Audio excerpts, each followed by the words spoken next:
বাঘকে চেনা যায়।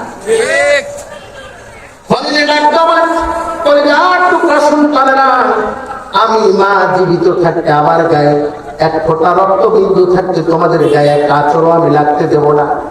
হরিণী চিন্তা করলো কেমনে বাচ্চাদেরকে বাঁচানো যায়। বাচ্চাদেরকে ডাকতে বলে কলিজার টুকরা সন্তানেরা, তোমাদেরকে কিছু বাক্য শিখিয়ে দেয়, কিছু কথা শিখিয়ে দেয়। এই কথাগুলো বাঘ যখন কাছাকাছি আসবে তখন তোমরা চিৎকার করে বলবা।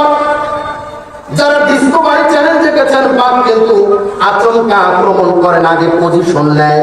কথা বলে না কিনা? বাঘ পজিশন নিচ্ছে, হামলা করবে। এমন সময় হরিণী ছোট্ট ছোট্ট বাচ্চাগুলো চিৎকার মেরে ডাকতে বলতেছে, মা কতদিন ধরে বাঘ খাই না, উদার জ্বালায় পেটটা ছটফট করতেছে। জঙ্গলের শিয়াল কুকুর খায় আর পেট ভরে না মা, আজকে যদি বাঘের ব্যবস্থা না করো তাহলে কিন্তু মারাই যাব। বাচ্চাগুলো চিৎকার করে বলতেছে। বাঘ শুনে বলে, সর্বনাশ, জামানার পাল্টে দিচ্ছে হাল, সামনে কাটে বাঘের গাল। সারা জীবন শুনলাম বাঘ হরিণী খায়, আর কোন জাতের হরিণী বাঘ না পায়ে মারাই যায়? বাঘ আরো থাকে কিছু ঘুরে দৌড়। ওইদিকে শিয়াল পন্ডিত চৌরাস্তার মাঝখানে ওর চিন্তা ভাবনা নাই, বসে হা করে বাতাস খেতেছে।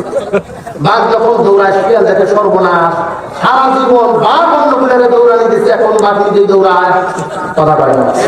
সারা জীবন ওরা ইসলামী আন্দোলনের কর্মীদের দৌড়ানি দিচ্ছে, নিজের ঘরে নিজেকে থাকতে দেয় নাই।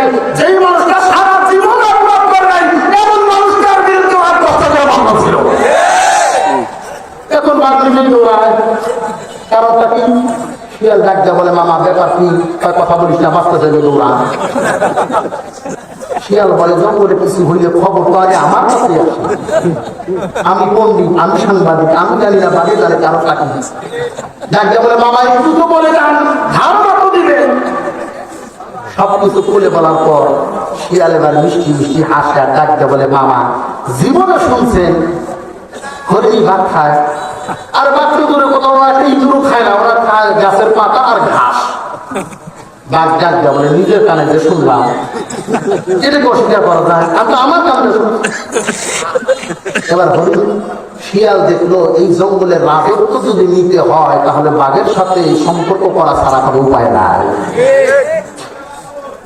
ডাক দেয়া বলে, মামা হরিণ দুইটা তোমাকে ধরে দেব, শর্ত হলো এই জঙ্গলের রাজত্ব দিতে হবে, 41 সাল পর্যন্ত থাকবো।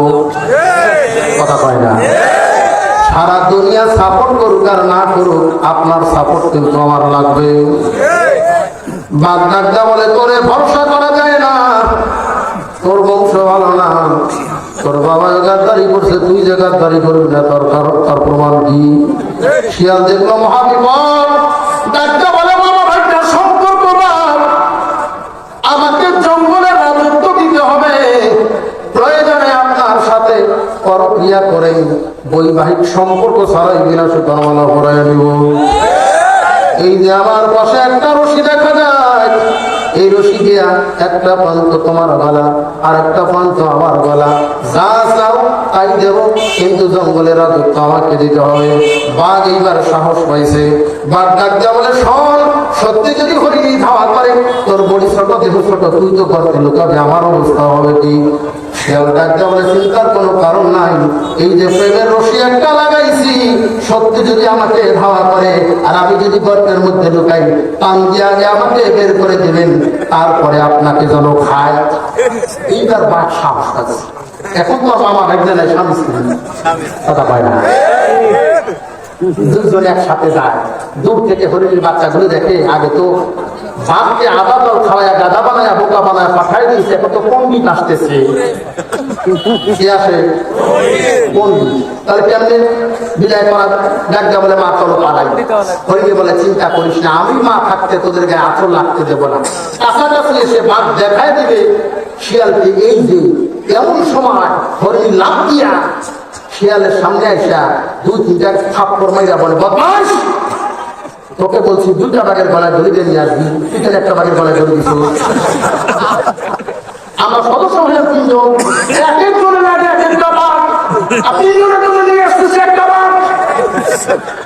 বাগারও ফাটে, বাথরুম কাটার সর্বনাশ। ও তো আমার পাঠা খাওয়াইতে নিয়ে আসে নাই, পাঠা বলি দিতে আসে। বাঘ পেছন ঘুরে বাঘ যখন দৌড়ায় শিয়ালের অবস্থা কেমন? এ গাছে আর কথা বলে না, এ গাছে আর ইন্ডিয়ার বাঘগুলো যখন 5 তারিখে দৌড়াইছে, বাংলাদেশের শিয়ালদের অবস্থা তার চাইতেও খারাপ হয়েছে। ভবিষ্যতে ইন্ডিয়ার সাথে এমন অবৈধ সম্পর্ক যারা তৈরি করবা, তোমাদের অবস্থা তাদের চাইতেও খারাপ হবে। সেই ইন্ডিয়া এখন বাংলাদেশ দখল করার জন্য হুমকি দেয়, কথা বলে না? ইন্ডিয়া বাংলাদেশ দখল করার জন্য হুমকি দেয়। আমি বলি যে পাগলা, পাকিস্তানের পছন্দের খাবার হলো রুটি আর গোশত, বাংলাদেশি মানুষের পছন্দের খাবার হলো গরুর গোশত, ইন্ডিয়ার মানুষের পছন্দের খাবার গরু গোবর। ওরা খায় গরুর গোবর আর আমরা খাই গরুর কলিজা। গরুর গোবর খাওয়া মানুষ, গরুর কলিজা খাওয়া মানুষকে হুমকি দেয়। অবস্থাটা এমন না যে জঙ্গলের খরগোশ সিংহরে হুমকি দেয়। ওদের ধারণা হলো আমাদের জনসংখ্যা 120 কোটি, আর বাংলাদেশিরা হলো সর্বমোট মিলিয়ে 16 কোটি। যুদ্ধ করা লাগবে না, রোড মার্চ করে আমরা বাংলাদেশটা দখল করে নেব। আমি বলি রে পাগল,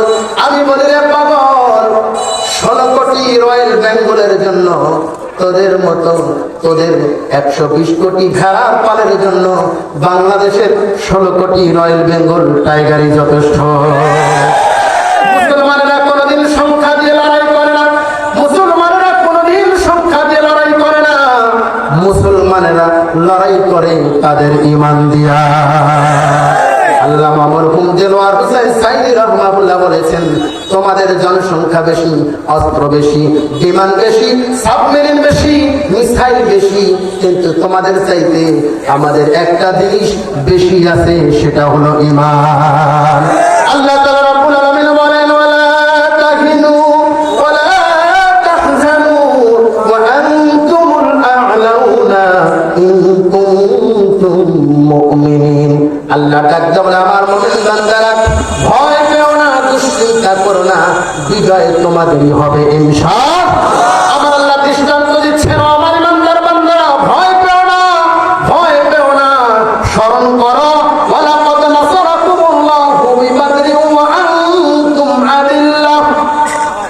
আল্লাহ বলেন, স্মরণ করো বদর যুদ্ধের কথা, যখন তোমরা ছিলে একেবারে সামান্য